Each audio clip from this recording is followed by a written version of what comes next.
Jeg hedder Alice, og jeg er 70 år, og jeg har døjet rigtig meget med slidgigt i begge mine knæ i mange år. Det er blevet værre inden for de sidste 2 år, og lægerne har også snakket om, at jeg kunne få et par nye knæ, men det synes jeg ikke rigtig lige nu.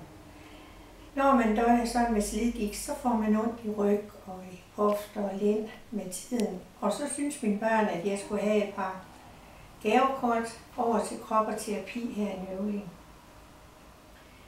Og da jeg kommer over og snakker med Michael, der siger han så til mig, at han kan muligvis hjælpe mig med min slidgigt. Han kan ikke helbrede mig, men han kan muligvis tage noget af smerten. Og nu har jeg fået 5 behandlinger inden for 8 dage, og allerførste gang, at jeg fik akupunkturen, behandlingen, der havde jeg det meget, meget bedre. I dag er jeg meget mere bøjelig i mit knæ, og jeg har ikke så ondt. Og jeg vil sige, at det har hjulpet enormt meget.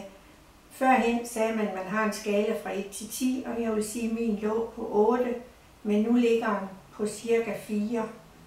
Og det gør jo også, at man får en meget bedre livskvalitet ved, at det ikke gør ondt mere så meget, når man går rundt. Og det var bare det, jeg ville fortælle.